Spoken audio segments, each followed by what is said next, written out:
chat, I have two really important tips for, well, a few. Let me just put it that way. A few important tips that I may not have covered in my tutorials. So, and if this is going to be very short, but I'm going to start with this image, and so I'm going to go up to layers. So here I have my art layer. So it's important that the art layer is at the very bottom and it's locked. So you're not putting any art on that layer. Okay, so that's a first important tip. Then you can label these other layers like background, and this might be, let's see, if I were to look at this image, we might do rays next, white rays, and then this might be the cliff that they're standing on, and these might be the characters. But I could probably divide this up even more because the snake and the crane are behind these other three figures. So I might call this snake and crane, and then this one might be tigress and monkey, and then I might do one more layer for Poe. Okay, so there's kind of my layer breakdown. And so anything that's on the top is closest to the viewer. If it's underneath, you will definitely, it'll be behind. Okay, so we're putting on the art on the background, so when we draw on top, it will cover up the art, and so you're like, well, that doesn't make any sense. Here, and that kind of leads to the next tip. So, and the tip is to draw with a pencil tool, but draw with a stroke. So I'm going to put a green stroke. There's no green on this picture, so this is going to stand out quite a bit. So I'm going to draw with a green stroke, and I want to make sure the stroke is very thin. I don't want it thick at all. So there's a couple ways to do that. Probably the easiest way is for us to choose properties. And when properties, I have a really small screen when I'm recording, but I usually like to keep the property panel up all the time. Yeah, so let's see, if I were to draw, and let me make sure I'm on the right layer. So yeah, I'm working on Poe, so that's great.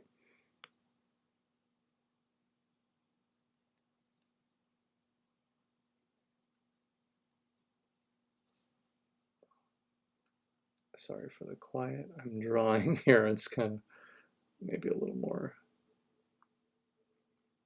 difficult to talk and draw at the same time. I'm using a mouse, and so I don't get to use a pen.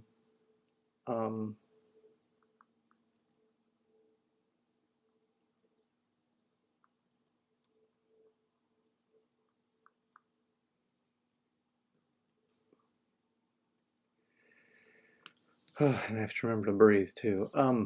So when I have this selected, oh shoot, I don't think it is properties. Let me find it. It is it appearance? Sorry, it's this one really great panel. Where is it? I thought it was properties. Might be. No, it's not appearance, although that looks. Oh, maybe it is. Yeah, it's properties. I don't know why that wasn't showing up correctly. But notice how thick my stroke is right now. It's a little too thick. I like keeping it super thin. So in properties, when I have this selected, I can change the stroke size. So right now it's at 1. It kind of defaults to that. So I'm going to go to 0.25 to keep it super thin. And now I can see really well what's going behind my art, right? So I'm going to select that and then just continue this line.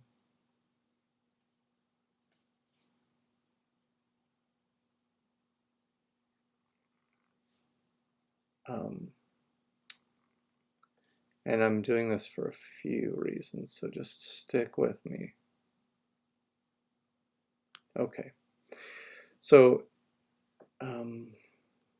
let's see. I wanted to point something out here that I really didn't as I was going. So as I'm drawing here, this is, and I think I mentioned this before, but this is extremely important. When you're trying to connect a path, your paths need to be connected. They need to make an entire complete shape.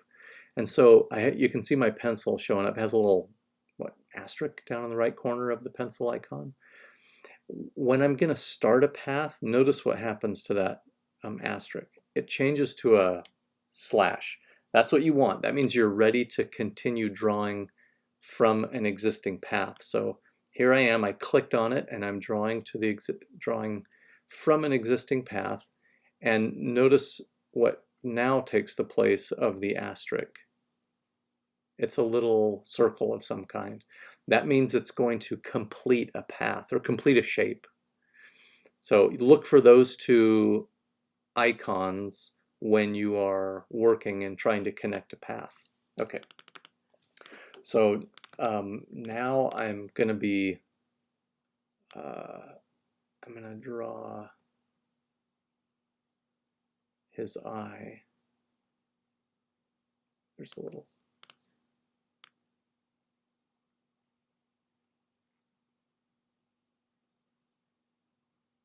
Okay, this might be a little too complicated. Nah, we're going to leave it. I'm going to keep rolling on this. This is fine.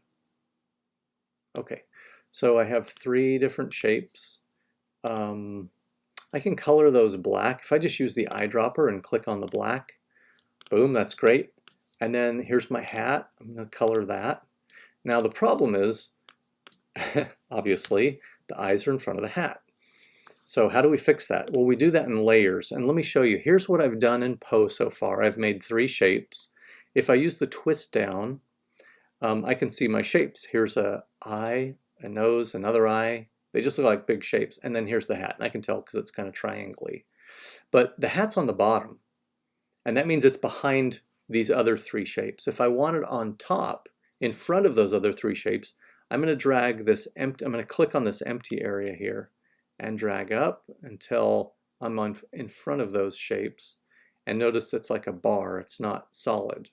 Solid means I'm going to put it inside this folder, this layer folder type thing. But if it's a bar, a little more precision about where it goes. So see how now it's on top of those? So that's exactly what we were after. And that's how you arrange the layers, okay? That's how we arrange layers on in Illustrator. Arrange what's in front and what's behind. But one trick or one tip is to draw with a stroke. And notice over on the left where my colors are, I'm drawing with a maroon fill. Well, nothing. It was, but now there's nothing there. So what I need to do is put a green color to that. And I'll just go into, or whatever color, it doesn't matter what you draw with. I'm drawing with a blue. I'm going to change that to a 0.25 stroke. So this is kind of another nice little tip is if I want it, okay, as I'm drawing, I want all of the new shapes to retain this same attribute. In other words, I want to draw with the blue 0.25 stroke. So what I would do is click on it and deselect it and then begin drawing again. And all of those attributes from the most recently selected shape are used. Notice. However, if I click another shape, like for instance, I'll click the hat or maybe the eye, and then I'll click away, and then I'll begin drawing. And I'll just complete this real quick because I don't want to spend the whole time. I don't know why it didn't retain that. It should have retained that those attributes. Kind of having a weird morning. But let's try clicking on this and doing it. Yeah, so it retained it. I don't know if it's in another layer. I'm not sure what happened there. And I'm not sure why the properties panel had nothing in it last time I looked. But so the idea is to kind of use this to your advantage. Whatever was most recently selected, those attributes will be applied to the next image or to the next shape drawn. I did mention about correcting. You can go in and correct, and that's just coming near the pencil tool and ending somewhere on the path. And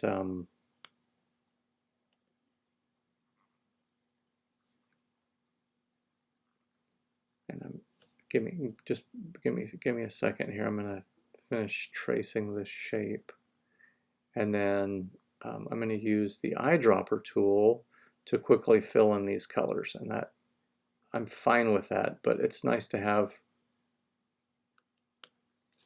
Now I've really blown it. Yeah, there's where I started and that's where I ended. So what I'm going to do is basically retrace this and end it near the path, and it should edit that. Yeah, okay. So if we want to color this real quick, I'm going to use the eyedropper. I'm going to hold down Command to temporarily go to my selection tool. A lot of little tips here. Select it, remove Command, and click the red. Select red, select red, select black. Now, what's the problem here? It's covered up, but it's a stacking order issue. So I'm going to take that paw that I just drew and drag it behind the other shapes.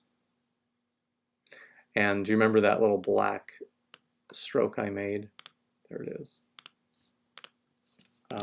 So it's just a matter of stacking order, and if you draw it, if you keep that in mind and draw it in the right order, you won't have to worry about restacking.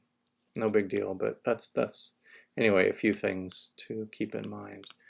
I guess those are the only tips I really wanted to share. Is draw with a stroke, remember the stacking order, draw with a pencil, and you can use the eyedropper to fill in your colors. Okay, thanks everyone.